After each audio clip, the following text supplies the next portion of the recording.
Hello, thanks for joining us today. We're grateful that you are here with us for another one of our Thursday sessions. I am here today again with my friend Katie Hubbard, who is the worship leader at our church. Katie, how are you doing today?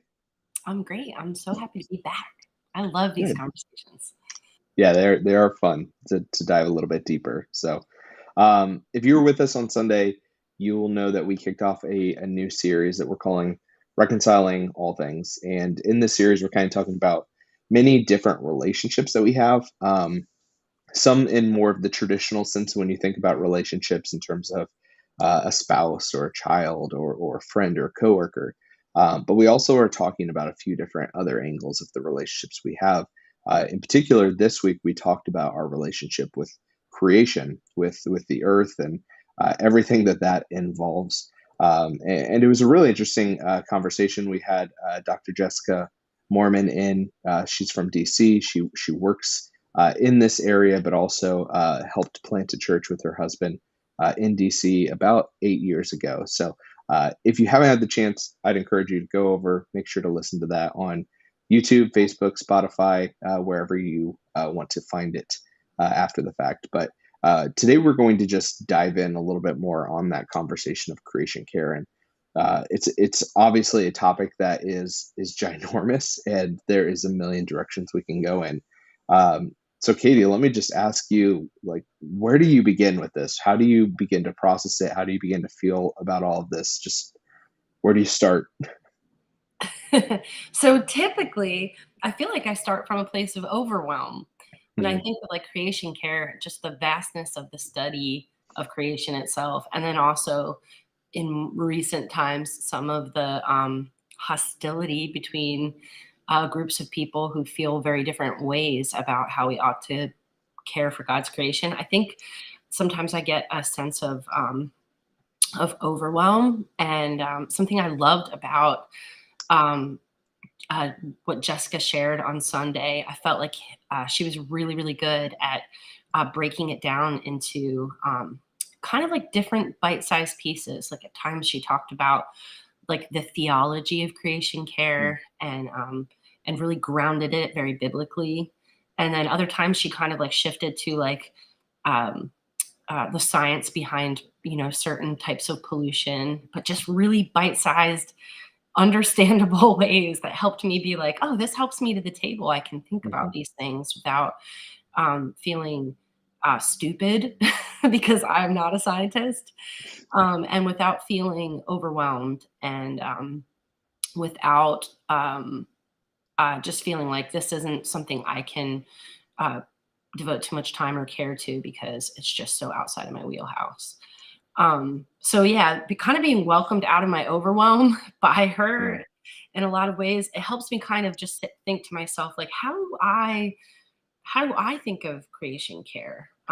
When I was in my very first year of college, I went to Philadelphia Biblical University, but for my first year, I went to this like small freshman program that was called the Wisconsin Wilderness Program, and it was all the way up near the Canadian border in Wisconsin, in what they call the Northwoods. And it was in a town of less than 200 people. It was Mm, like teeny, teeny, tiny, and it was like a wilderness program, so it was just like nature all day, every day. And then we camped at one point in the Boundary Waters, which is this like pristine swath of land. It's over 1 million acres, has over 1,000 lakes on it, um, on the Minnesota and Canadian border. And it was like they had the most insane like preservation conservation rules for that space. mm, Like you couldn't have more than like 9 people in any one area at a time. You had to like all move away from each other, except with the exception of a couple lakes. You can't have any motors into the mm, boundary waters, like vehicles, boats, things like that. At one point in the 90s, I don't know how recent it was. I was there in 2000.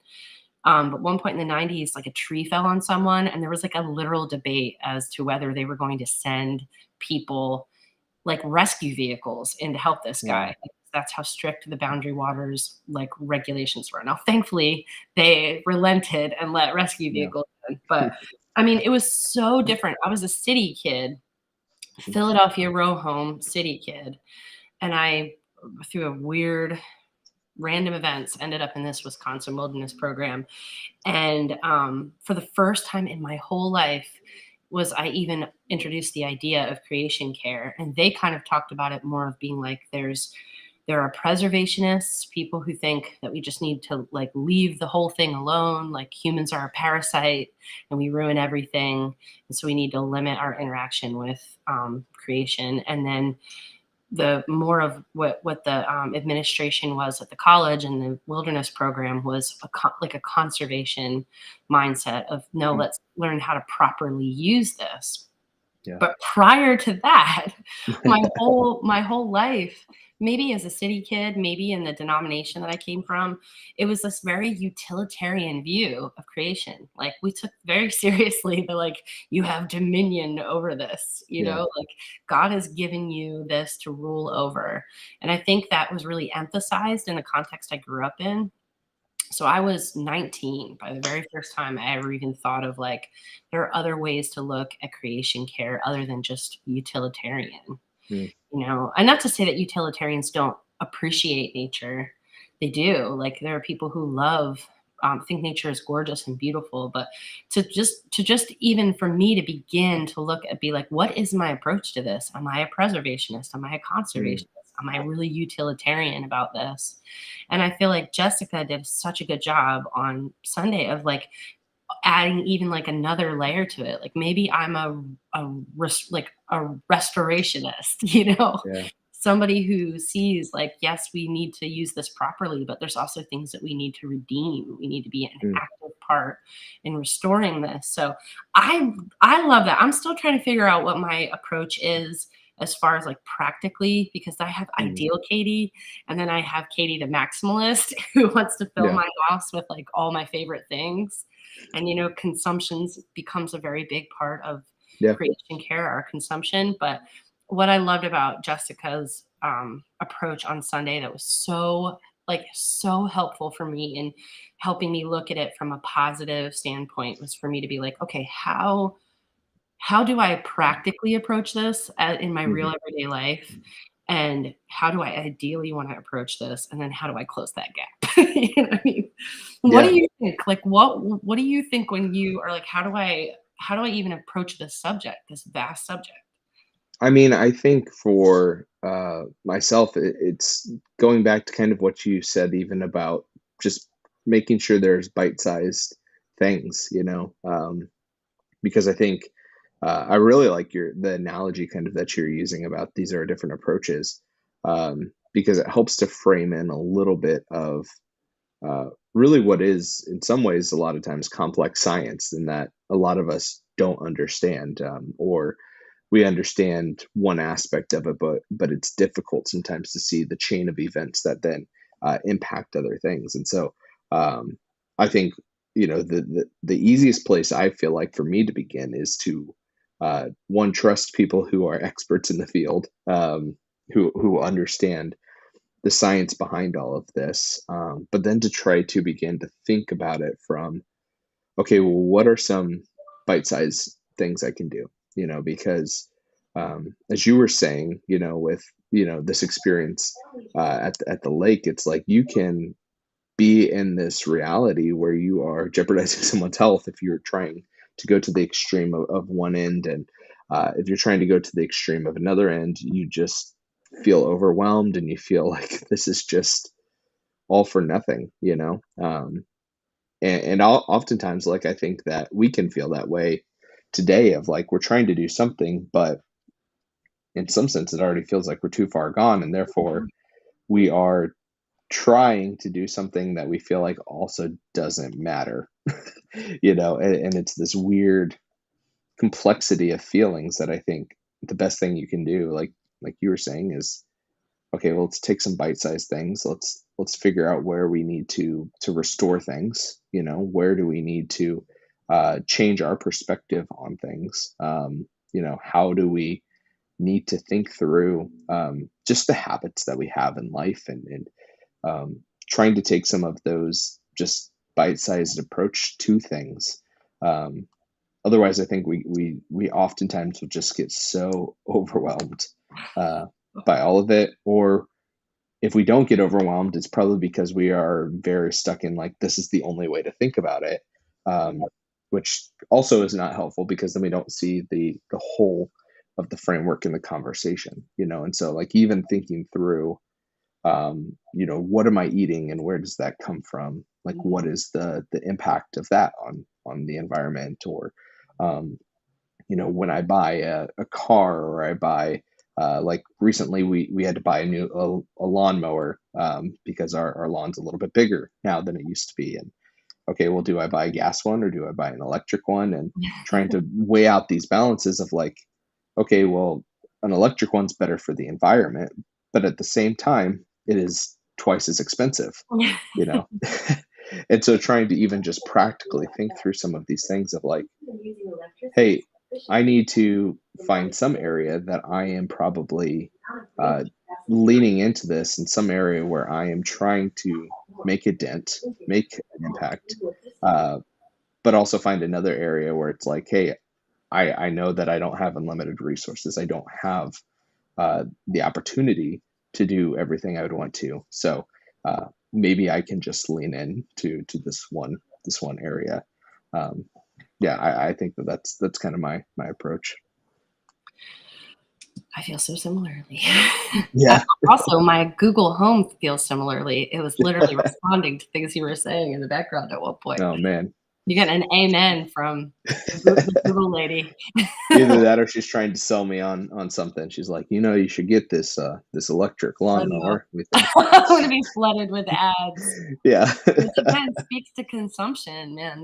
yeah, I think that's been my biggest, point of, like, um, trying to recognize in myself like, that first question is so good because it's like, how do we even start here? Well, I think one of the mm, ways to start is to, like, examine myself to be like, what's my initial approach to this? Where did I inherit it from? Like, I've had mhm, to unpack a bit of being like, why do I have such a sense of like, yeah, we're the masters of this garden and we get yeah, to rule over it and we get to basically do what we want with it, which I mean, the rest, so much of the Bible contradicts that stance. mhm, So it's been helpful for me. Like, where did I get those thoughts from? And let me unpack that. And then to also be like, what am I practically doing right now mhm, without thinking in regards to creation care?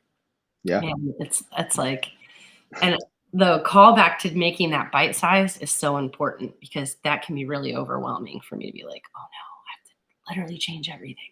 You know? yeah. Well, and I think there's just so many things that we do without even knowing it that have an impact. You know, like Mhm, because we live in just like our current reality and what's in front of us, and if we aren't thinking from 50,000 feet, a lot of times we have no clue. You know, like I remember the first time that I heard, I think it was a scientist or someone talking about the impact of like eating beef and like mhm, how that is impacting like the forest in Brazil because they're trying to build beef farms. And it's like, how is this all connected? Because if I don't take a step back, I don't even realize that like this one product that many of us eat, um, especially in the United States culture, it's very prevalent compared to other cultures. This one product is therefore like reducing the Amazon rainforest in Brazil, which is then creating all of these other ripple effects because you know, trees are being taken out of the ecosystem. And it really it's overwhelming to begin to think through all that, but even more so to say, hey, like, man, what am I doing that I don't even realize? How am I how am I impacting the earth and the environment?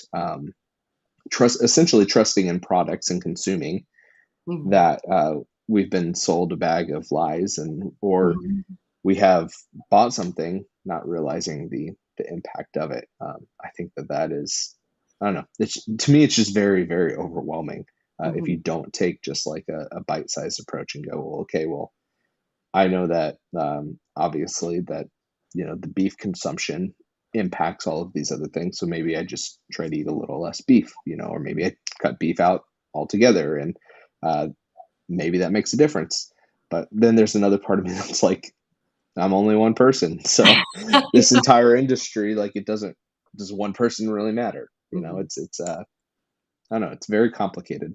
That idea of I'm only just one person, if I make these sacrifices but no one else does, like, does it even add up? Like, that is Hmm. such a huge battleground in my heart, actually on a number of issues. I feel like that really gets to like a spiritual battlefield that we face on like 1,000 different areas of Hmm. like what like whether we make these decisions and choices like ourselves without really worrying too much about the other people or maybe not in reaction to other people versus like looking at like doing that math and being like I'm just one, if I do this it's not going to add Mm. up, that kind of a thing. I didn't recycle for the longest time. Like I actively didn't recycle, which at one point you Mm. had to almost try to not recycle, because I was working off bad information about the environmental impact of the recycling industry itself. Which I mean, if you go down that path, you will find out some really weird, concerning things about Sure. the carbon footprint of recycling. But in the end, it how recycling helps use materials that are already in circulation to make more materials rather than having to go find more of those materials. Like it does have an impact. It's a small one, but it does have an impact. And I almost had this like stupid pride about it at one point. Like, yeah, I don't Mm. recycle. I've done my research, which no, I haven't. I didn't put together a peer reviewed study. So Yeah.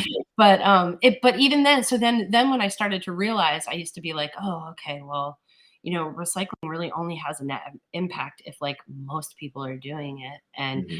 I felt genuinely convicted by the Lord for him to be like, "Since when do my children operate looking around at seeing what other people are doing if they should do Mm. it too? Like, where is that in scripture?" Yeah. And I was like, "Oh man." You know what I mean? Like I feel like I was applying that in other areas of my life where I'm like, I don't mimic the culture around me. Like I'm Mm. called to follow Christ. And I think for Christ followers to be like, "Oh, that actually extends to creation care as well." You know what Yeah. I mean? It makes you be like, "Oh, okay." So like if I give up beef and nobody else gives up beef, like I'm doing it out of a conviction in my heart, and that's enough, at Hmm. least to my creator to whom I owe an explanation for how I took care of what he had. Like we have friends Yeah. that we know that are like plant-based for basically that reason. They've Hmm. decided to cut out all animal products for that reason. And not to say there's only one way to do it, but I really admire that because I'll be like eating my food right next to them they're not judging me, but they're also not using me as their compass for that decision. They're like, Sure. this is how I feel in my heart. And I love that. I'm like, that really speaks a beautiful message of like, I'm going to take care of creation regardless of whether the people around me Mm. do it my way or see it my way. And I think that could also help someone like me who likes to argue about things sometimes to Yeah. be like, oh, like more looking at my own life and what I should do personally and less engaging with other people in a way that can become hostile, Mm. which I don't think that means we don't talk about it. Yeah. I think talking about it is super, super important. But like talking about it in a non-judgmental, this is the way that you ought to be doing it is so much less impactful than just going about your own business and living out your convictions Hmm. in a way that other people just see, and it causes them to wonder. Yeah. Well, especially because I think that a lot of times, doing things that are better for the environment are more expensive. They cost more money, or they may have other impacts. In the same way that like it's a lot cheaper to go get like crappy food than it is to go get something that's healthy. Like you go to Chick-fil-A and the cheapest thing on the menu is the fried chicken, and the most expensive thing is the salad. Like this is absurd. Like you know, in part because it's like there's no way that salad costs this much money to make. Like you are basing this on other things, um, but that's just the reality of our culture. Like if you look into like what does it look like to have clean energy at my house, well, that probably costs 2 to 3 times the cost of regular energy, which BGE will tell you is like the cheapest energy that you can get, which probably means it's also the worst for the environment, Mhm. but like it's this weird balance where then like you're talking about one of your friends going plant-based, and it's like, okay, well, for them maybe this is a sacrifice that they can make, or they have the financial resources, or they have the opportunity to do this, but maybe for someone else that's not there. But what is it for someone else, and not that it's all connected to financial resources, because I'm sure for even some wrestling through like even a dietary change, there's probably some health things that they have to consider, when making those changes, or if they can make those changes, that they have to think through. And I think that you know, taking away some of the judgment, taking away some of the everyone should do exactly what I do, um, is really helpful in this conversation, because um, not everyone's in the same spot. Not everyone can do the same thing, and we can try to do things. We can kind of work together and learn from one another, but um, it can be expensive to do what is best for the earth. In the same way that Scott and I, it was a couple months ago in one of these conversations, talked about financial resources and how to be good stewards of that. And like one of the things that you have to think through is like, where are my clothes being made, and Mhm. how are they being made? But it is a lot more expensive to make sure that they are ethically made Mhm. than not. And so like, what do you do with that? It's complicated and complex. So that's so true, and can lead to the overwhelm Hmm. that I feel like Jessica was so deft at, like lowering that feeling. We were Yeah. just whelmed instead of overwhelmed. Yeah, yeah, I'm definitely. just, like really, I really, really loved it. I went to creationcare.org that Mhm. she had mentioned, precisely because I felt like the way that she just kind of handled the whole topic was so winsome and engaging that it made me feel like this is one of those climate um, creation, um, you know, places of information where I'm not going to Mhm. like feel like I'm going to have a panic attack like 3 minutes Yeah, into it as I go through the information, because and not everybody agrees about this. Like I have really, sure. really dear friends who just do not accept the current scientific consensus about um, climate change and whether or not it's a crisis or not. But I thought again, how Jessica, for anyone who ends up listening to this who hasn't listened Mhm. to the message, it's so good. It's really, really good.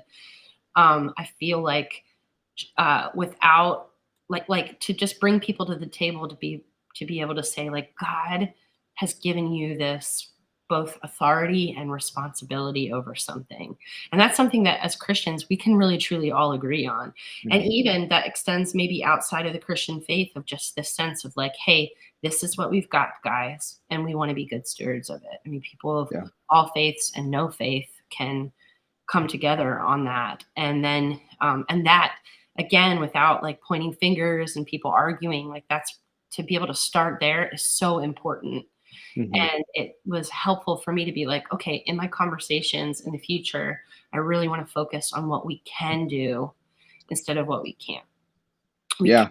come together around certain things that we really all genuinely care about, and we can do some small things together that we all agree on, and like see how that impacts and kind of ripples out. I know every little step that I've taken towards um lowering my consumption. Like it's funny, I've tried, you talk about the cost of a lot of these Mhm. things. So true. I've tried to focus on like what are the cheap and or free things that I can do Yep. that can just in my own life, like not anyone else's, just my life. What can I do? Um, I am not really in a position um, to like revamp my wardrobe and get rid of all Mhm. fast fashion and just buy like sustainably sourced fabrics and designers and things like that. I don't have that kind of money to Yeah. just wipe out my wardrobe and have a capsule wardrobe, but I can something that costs no money and actually saves you money is just for me to be like, I'm gonna buy less. Yeah. I'm not gonna buy every cute thing each season. I'm gonna save money doing it. It won't cost me anything. And I'll look at what I have and reuse that like more and more. And I've done it and it's great because like in some ways I've seen trends come and go just in the last 4 years that I'm like, Yeah. thank didn't buy that. It's already, like, not trendy anymore, you know? Yeah. Yeah. And it's not taking up space in my Mhm. and, like, stuff like that. Like, there are ways for, someone who just, again, doesn't have necessarily like, the income necessarily to just, change out every appliance they have, change out every motor they have, things like that. Mhm. To be able to like kind of be like, all right, I know I can't do XYZ, but I can do ABC, and to like lean into those things and then have those muscles develop a little bit Yeah. can prime and prep me for the next time a big decision needs to be made or a purchase needs to be made and can kind of train me, a girl prone to overwhelm, like train me to see, okay, in bite-sized pieces, this doesn't have to be overwhelming and change can still be made. Yeah. Well, and I think, you're talking about, folks in your life that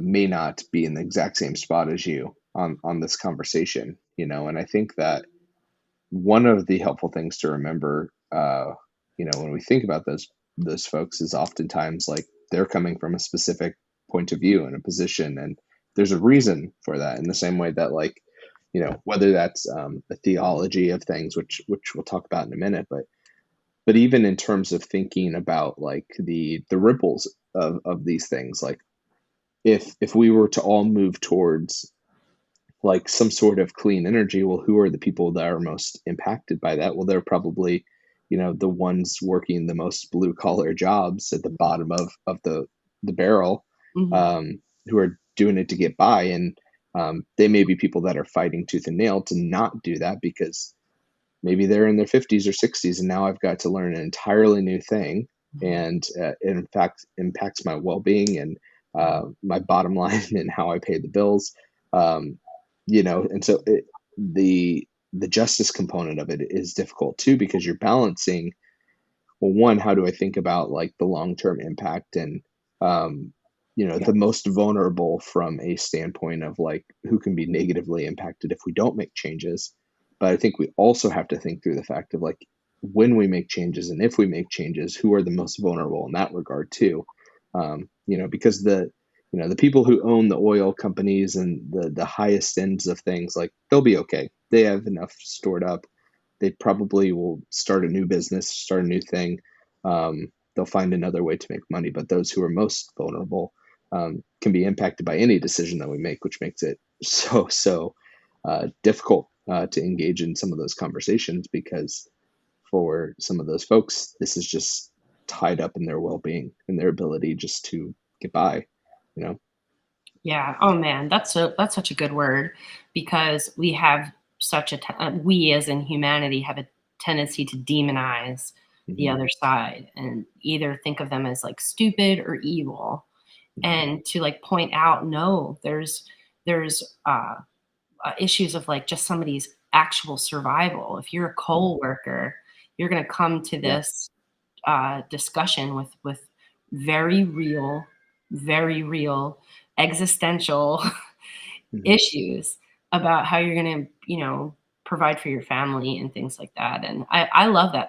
It just really humanizes it and it helps, I think, like tone down some of like the extremes on both sides because both sides of the issue have extremes and there's a lot of people in the middle who are just trying to get by, who are just really trying to provide for their families. Calvin agrees. My cat down here is Well, giving and I me think the nuts. many of those folks too, like they they're thinking through it from their standpoint, and um, they may have personally weighed some of the risk. Like you talk about coworkers, like I would guess a lot of them know the risk of their job, personally.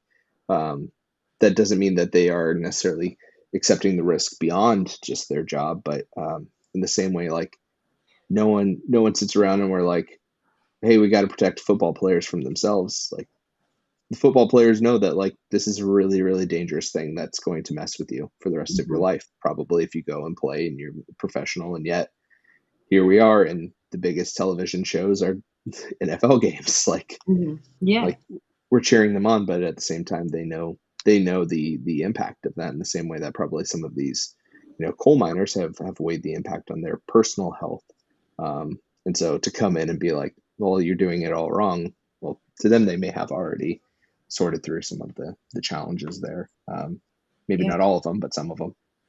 And even just the existential threat to their way of living, it's Hmm. basically like we can talk about these things in like these sweeping places of like, hey, this isn't clean energy. We need to shift to clean energy. And like you said, that is a threat to somebody's whole way of life if that's how Yeah. you provided for your family for generations. And Hmm. if that's all that you have available to you in your area and things like that. So I love that it just really makes some of these things that can feel like really like moralistic, Hmm. and then to ground them into like, no, we're talking about real lives of good hardworking people who will Yeah. be impacted by this. And like you said, the very rich on maybe either end of that spectrum will not be as affected as the people whose lives that this will have real time, real world effects, that could be just truly devastating. And the pushback that creates is not something we can ignore. We just can't. Yeah. Or at least if we ignore it, it's to our own folly, and then we'll lose any sense of bringing people to the table to at least work on the parts that we all agree on.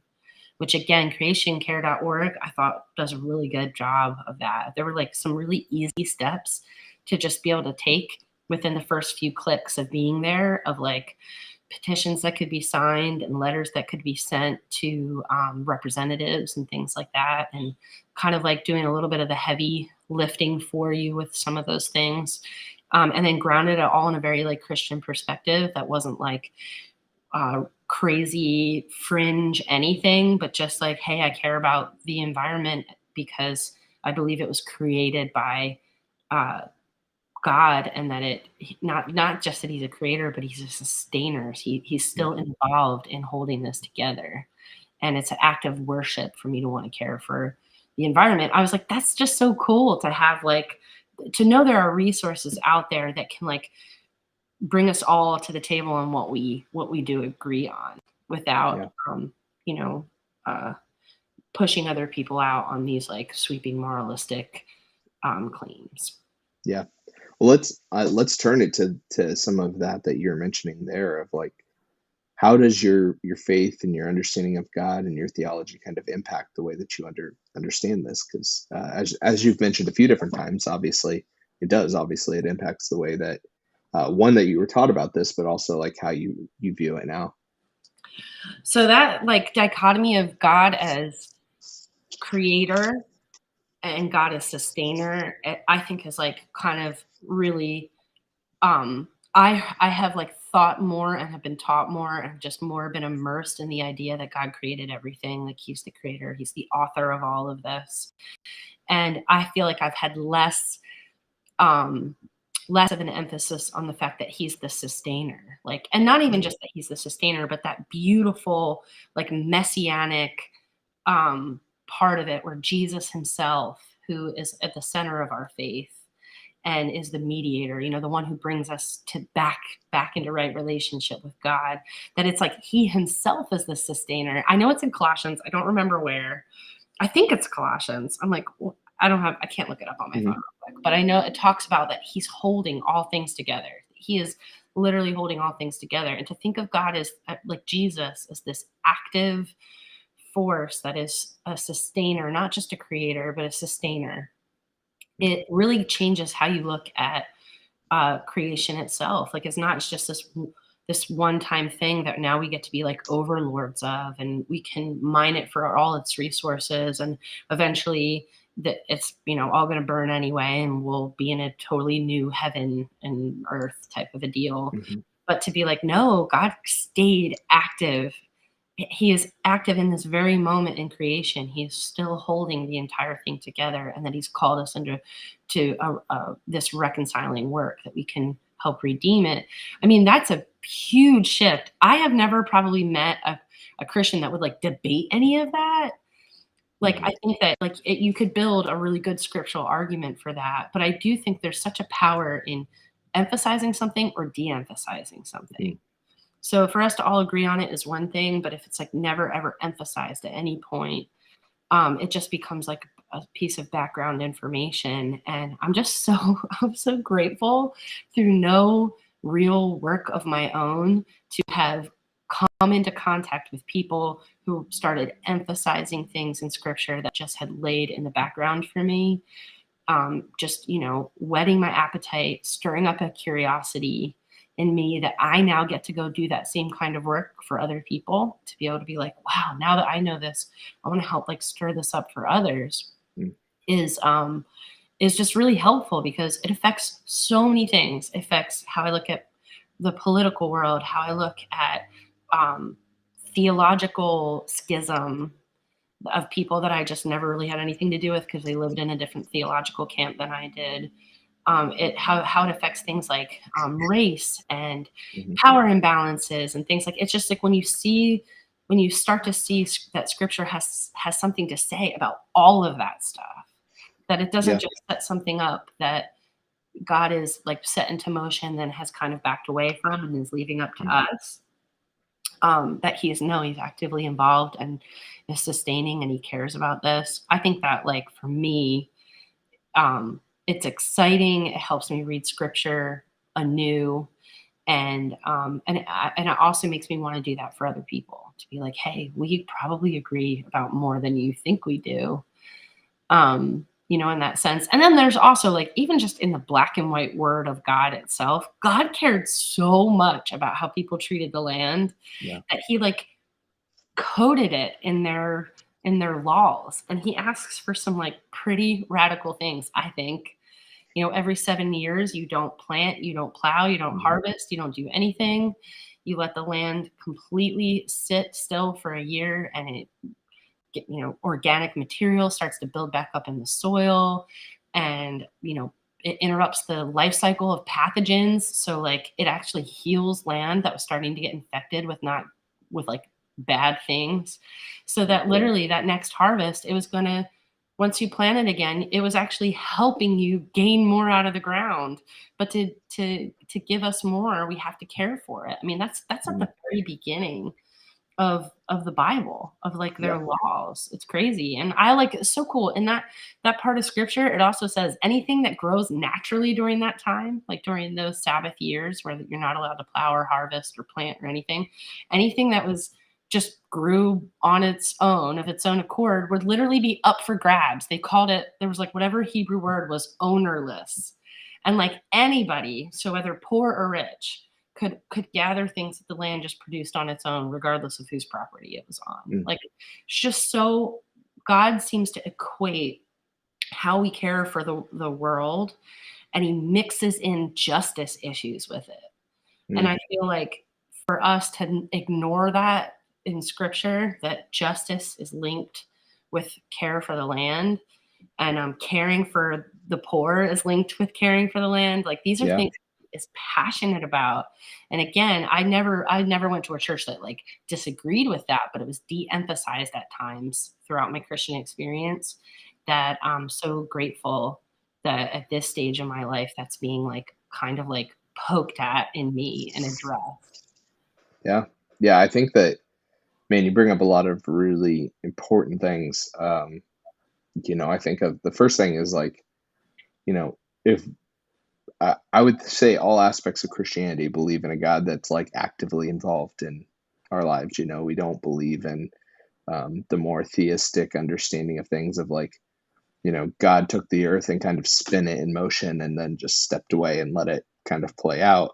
You know, I would guess all sects of Christianity believe that there's some intervention and there's some action that God takes in relationship to humanity. So if we think that, like, that obviously then impacts, everything that he did and everything that we see and everything that he created. But then I also think, as you mentioned as well, the mandate, the first mandate of humans of like, fill the earth and subdue it. And depending on, again, how you're saying what we emphasize there and how we understand those terms, like, people can run amok in any direction.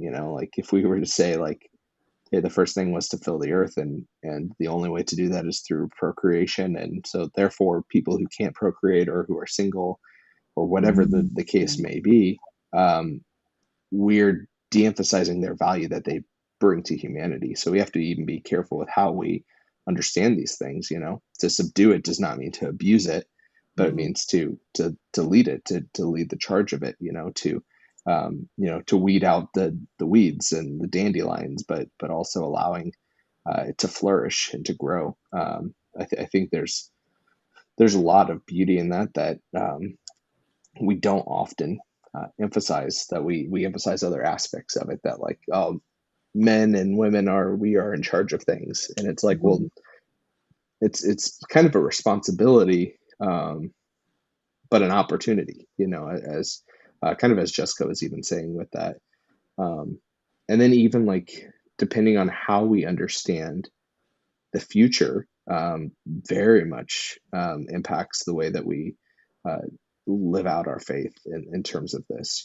Because I think, not even to get into, like, end time theology of, like, what is that, um, but even just this idea, if we believe, so many times in the last 50 years or so, there's been people that have written books and prophesied that, like, Jesus is coming back in this generation or the next generation.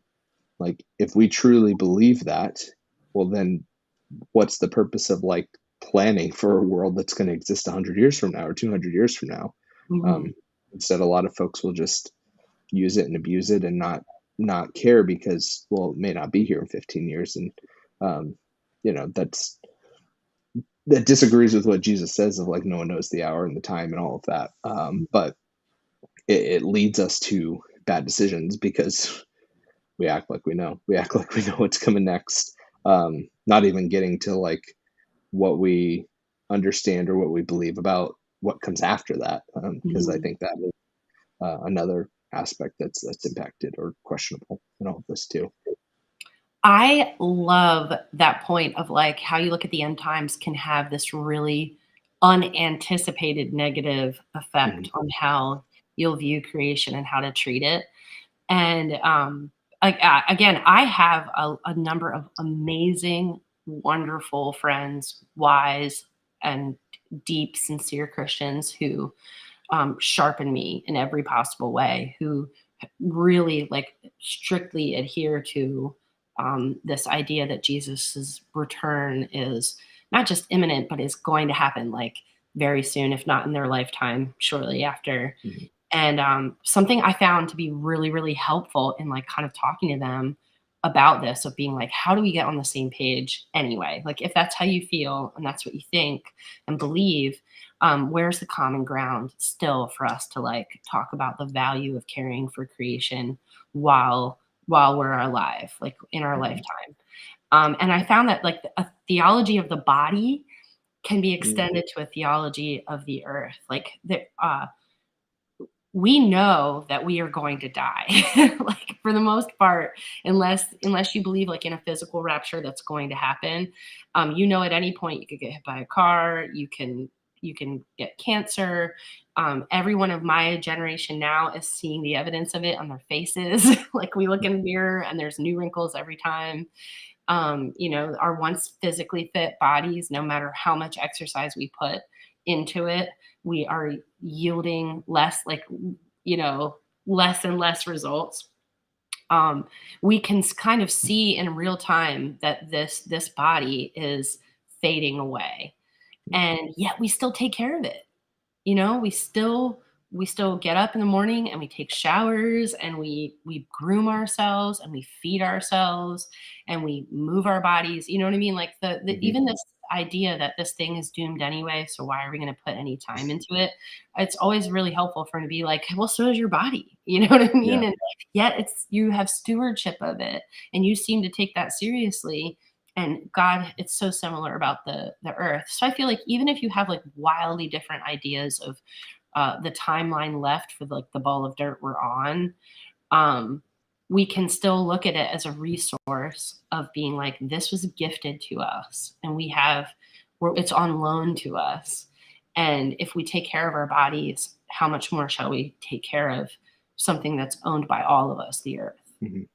Yeah, yeah. I think that's a great analogy there, because I think we oftentimes think about it personally, but extending it beyond ourselves is a little bit harder. But I had a professor in my undergrad that often said, and obviously this is churchy word, so I'll break it down, but he often said that our eschatology impacts our ecclesiology, meaning our view of what we think is going to happen oftentimes impacts what we are doing now, both Mm-hmm. individually and as the church. And um, whether we do that subconsciously or we do that consciously, it's happening for all of us. Mm-hmm. Um, we each and every day live out a way that we understand what the future holds. Whether we do that consciously or subconsciously, we all are kind of in that boat.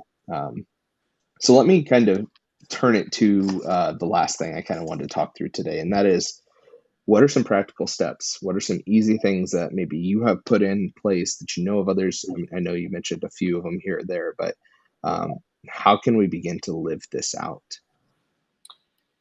I am going to use the three R's. Oh, Reduce, reuse, recycle. mm, I do it in that order, particularly because when you look at the when when I look at what I have control over, the thing I have the most control over is what I can stop doing rather than what I can start doing. When I just think mm, about like my time resources and how like I care about so many things that I have to like literally choose which things to care about at what times so as to not just completely, like I said, overwhelm is something that I'm prone to. So, stopping something is like the quickest change mm, that you can do. It's easier than starting the next thing. And reducing consumption is like huge. Like, even with like, I am a confessed maximalist. I um, I love food. I love textiles. I love uh, I just have a huge appetite, and that's mm, reflected in a lot in my life. And to even choose to like decorate with plants that I can make cuttings of and grow new plants of. I mean, half of those plants all came from one plant, of being like, I am a maximalist. I know this about myself. How can I still be a maximalist while reducing consumption? How can I still revel in all the things that I have a huge appetite for in life without spending money or um, uh, allotting that money to places that are not sustainable or have justice issues around, like, that kind of a thing. So like reduce is huge.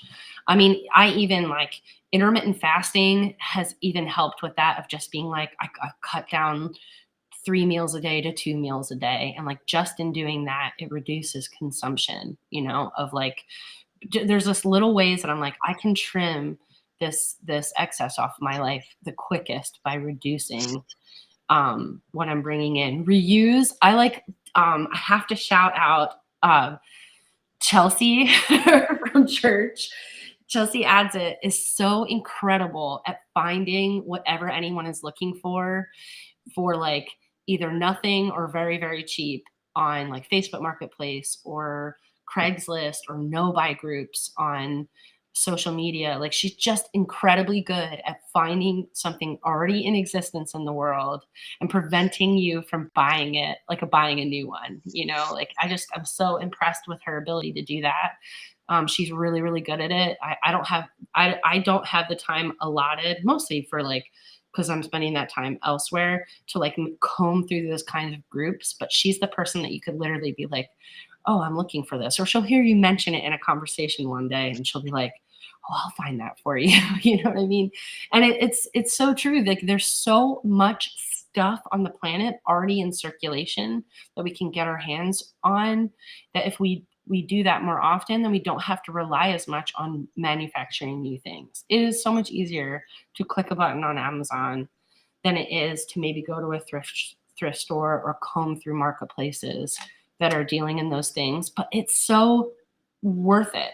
You know, it's one of those things, or you can like Chelsea will do it for you, you know, because she's like, that's her passion is to like find those kinds of things. And I'm like, I think that those two reducing our like my own personal consumption and reusing what I already have and repurposing it for other things and trying to see if I can replace a part instead of an entire thing.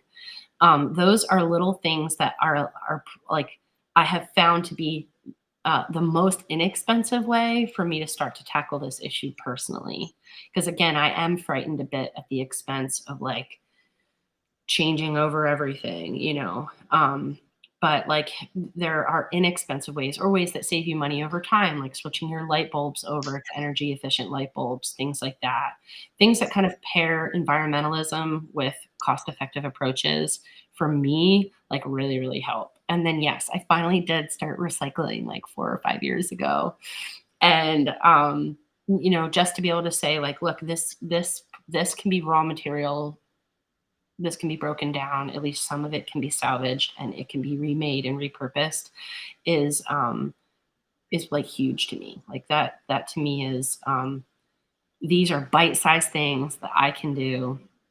And then the other thing I'll say, it's like less practical, but it's the sense of like I am not an expert in this. I'm never going to be an expert in this. But I can still like try to inform myself about this. And a lot of that means like when you talk about our resources being time, treasure, and talent, I can set some of my treasure by spending my money on publications that are filled with experts who have used their talent to use this field. It means taking the time Mhm. to actually read those publications. I can't tell you how many times I've subscribed to something that just like litters up my inbox, but I can spend some time like reading through that and allow giving a little bit of my attention to this and to listen to experts and to put money and time towards those things.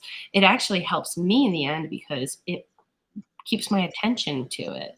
So like if I go to creationcare.org and I look at what's going on there, there's all these cool resources, but if I don't click on them and I don't spend some time like reaping from somebody else's gift and talent in this area, then I'm like more likely to be like, oh yeah, that was interesting, and walk away and do nothing.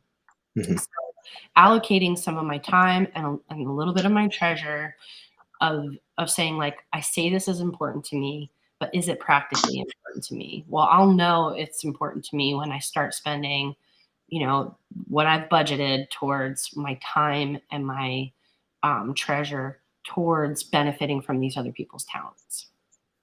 Yeah, those are some really, really good practical ones that I think any of us can take from and just begin to apply to our lives. Just thinking through, what talents do we have, or what treasures do we have that we can apply to resources, and how can we be crafty, or who do we know that can help us be crafty, and then how can we just make sure that we are reducing what we already have. I love that, just the three R's.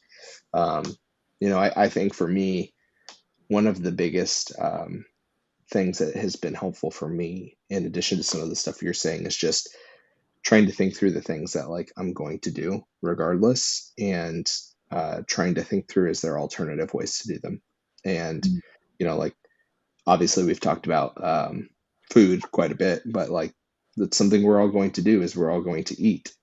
So whether that is, like you were saying, like reducing the sheer amount we eat, or cutting out certain products, and focusing on other products in that regard, or hey, uh, I'm going to buy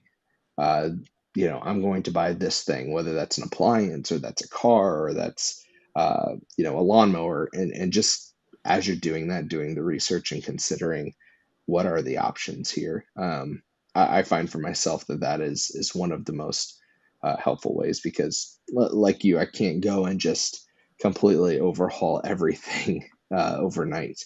But what I can do is when I make those decisions, when I make financial decisions, and when I make decisions about what I'm going to buy, what I want to buy, making sure that I do consider like, well, what are the options here, and sometimes you weigh out those options, like I was saying, and you're like, okay, well, I'm moving, and I'm maybe now is the time to consider clean energy in my house, and then you start doing, you're like, oh my gosh, this is 3 to 4 times what I can pay. Mhm. Okay, well, that's another conversation, but maybe there's somewhere else. And good on you for trying. Good on you for considering that and thinking through it. And you know, keep doing that. Keep thinking through ways, because it's only through these small ways that we can able, or we can begin to just chip away at some of this, and begin to steward what we have and what we've been given, and do it well.